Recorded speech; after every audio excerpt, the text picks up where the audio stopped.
मुज़ाकरात की आड़ में एक मरतबा फिर ईरान पर बड़े हमले की तैयारियां मुकम्मल। अमेरिका ने 3 जंगी बहरी जहाज़ ईरान की जानिब रवाना कर दिए और किसी भी वक्त ईरान पर दोबारा हमला किया जा सकता है। इस सारी सूरत-ए-हाल के बारे में अज़हर अली खान से बात करते हैं। अज़हर भाई, मुज़ाकरात चल रहे हैं, कभी अमेरिका कहता है कहीं दोहा में हो रहे हैं मुज़ाकरात, कभी कहीं हो रहे हैं। हम ईरान के साथ मुज़ाकरात करेंगे, बातचीत हो रही है, लेकिन दरमियान में कोई धमकियाँ भी दे देता है ट्रंप। उसके बाद अब कुछ 3 जंगी बहरी जहाज़ रवाना किए हैं ईरान की जानिब, जिसमें एक बहरी बेड़ा भी मौजूद है। जी। क्या कोई बड़ा हमला करने की तैयारी की जा रही है? डोनाल्ड ट्रंप जो हैं वो बहुत सारे ज़ावियों से इस चीज़ को देख रहे हैं कि अगर मुज़ाकरात उस डगर पे नहीं जाते जिस पे वो सोच रहे हैं तो ईरान के साथ क्या किया जाए। तो उनके मुशीर उनको बता रहे थे कि आप जो है वो फिर हमला कीजिएगा, एक बड़ा हमला कीजिएगा और इस बार शायद ज़मीनी हमला भी प्लान किया जा सकता है। तो ये इन्होंने 3 जहाज़ जो हैं सैन डियागो के पोर्ट से, नेवल पोर्ट से वहाँ से रवाना किए हैं अमेरिका से, और ये अब आधा रास्ता क्रॉस कर चुके हैं। थोड़े अरसे में, थोड़े दिनों में पहुँचने वाले हैं ईरान के करीब।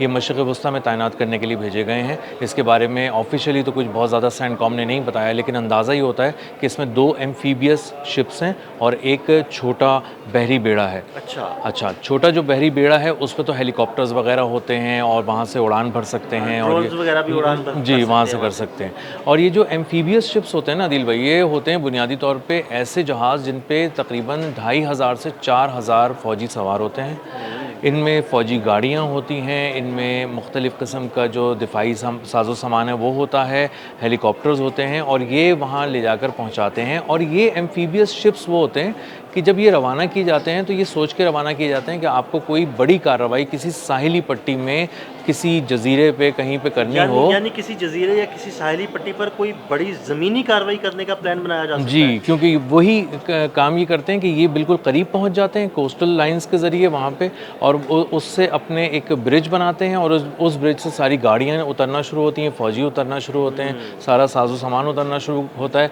और उसके बाद जो ज़मीनी हमला किसी तरह का भी ये लॉन्च करना चाह रहे होते हैं कहीं पे कोस्टल बेल्ट की तरफ, कहीं पे भी, वो उससे पॉसिबल हो सकता है। और उनकी सपोर्ट के लिए वो जो हेलीकॉप्टर्स चाहिए होते हैं वो भी मौजूद होते हैं। तो हर तरह का एक पूरा पैकेज होता है कि कहीं पे भी हमला करना हो तो आप इस तरह से हमला कर सकते हैं। अब इन 3 जो जहाज़ हैं, इनका एक का नाम है यूएसएस बॉक्सर। ये एक छोटा बहरी बेड़ा है, और वो छोटा बहरी बेड़ा भी अमेरिका का एक बहुत बड़ा बहरी एक बेड़ा। अच्छा खासा बड़ा बहरी जी। बेड़ा ही तसव्वुर करें उसे। जी, बिल्कुल। और ये जो 2 एम्फीबियस शिप्स हैं उनमें एक का नाम है यूएसएस पोर्टलैंड और दूसरे का नाम है यूएसएस कॉमस्टॉक। सही। तो ये 3 जहाज़ अब कुछ दिनों के बाद पहुंचने वाले हैं, और ईरान के पास एक मिलिट्री बिल्डअप करने जा रहा है अमेरिका बहुत बड़ा, और उसके ऑलरेडी बड़े बहरी बेड़े भी मौजूद हैं, वॉरशिप्स भी मौजूद हैं, फ़ौजी भी मौजूद हैं।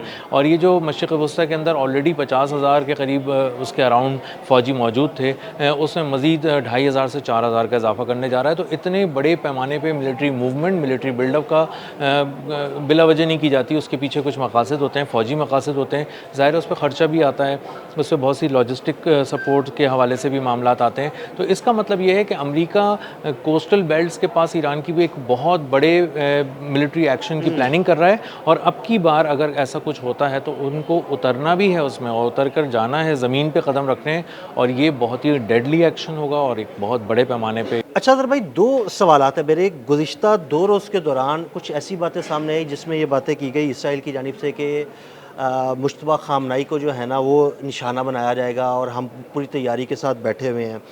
दूसरा मेरा सवाल ये है कि क्या गुज़िश्ता 3 माह के दौरान जिस तरह ईरान ने रिटेलिएट किया, अमेरिका और इसराइल को निशाना बनाया, तो उस सारे नुकसान के बावजूद दोबारा अमेरिका कोई ऐसी हमाकत करेगा?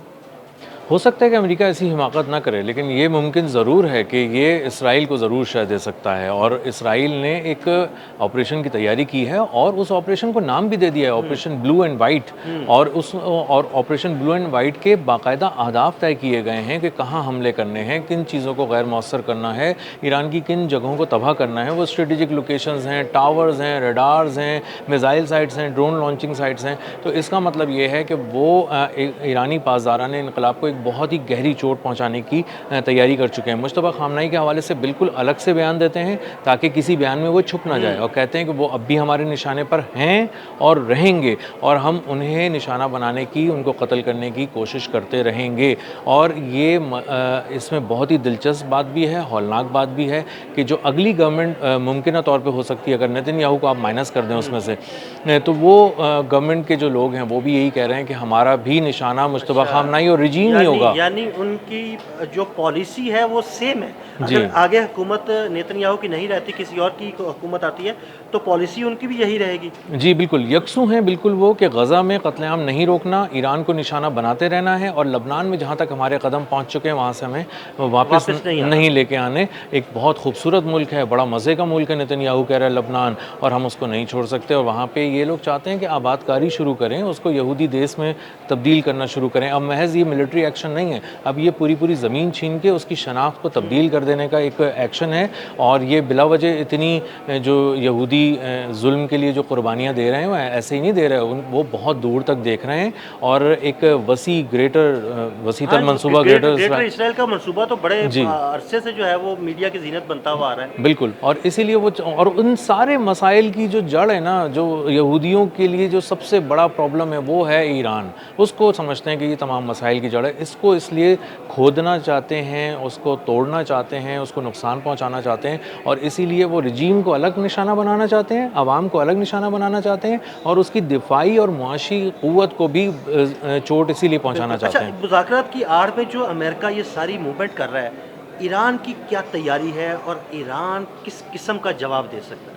अदील भाई, ईरान ना पहले से ज़्यादा मजबूत हो चुका है, और उसका जो एक्सपीरियंस है ना वो अब 100 साल का हो चुका है जंग का। क्योंकि इन्होंने क्या किया है, इन्होंने पिछले 4 माह में ईरान को जो नहीं जानता था ईरान, वो भी सिखा दिया है। तो ईरान अब अकेले से उसको अमेरिका से नहीं निमटना, उसको अब इसराइल से निमटना भी आता है, और मशरिक़ वस्ता से भी अगर कोई दोस्त आ जाता है तो 4-5 मुल्कों के साथ एक साथ वो लड़ सकता है। उसके पास टेक्नोलॉजी है, बिल्कुल आ गई है, बनाई है, जो किसी से ली है, कुछ भी की है, लेकिन मौजूद है, उसके मौजूद है। खौफनाक टेक्नोलॉजी है, जदीद तरीन टेक्नोलॉजी है। देखें ना, ऐसी टेक्नोलॉजी के फ़िज़ाओं में अमेरिकन जंगी जहाज़, अमेरिकन ड्रोन्स वो आते हैं और गायब हो जाते हैं। बिल्कुल। और अदील भाई, हमने एक पिछले व्लॉग में डिस्कस किया था कि अब तो ईरान इस हद तक जदीद हो चुका है, जद्दत ला चुका है अपने तमाम सर्वेलेंस के निज़ाम में, कि जो तैयारा किसी भी एयरपोर्ट से उड़ान भर रहा होता है, वो पता लगता है कि भाई ये कहाँ से उड़ा है, कौन सा तैयारा है, इसकी स्पीड कितनी है, इसका रुख क्या है, और ये क्या करने जा रहा है। जी, और इसीलिए ईरान अब सिर्फ निशाना उसको नहीं बनाता, अपनी पसंद की जगह पे निशाना बनाता है। थोड़ा दूर मारना है, थोड़ा करीब लाके मारना है, किस वक्त मारना है, उड़ान के वक्त मारना है, पहुंचने के वक्त मारना है।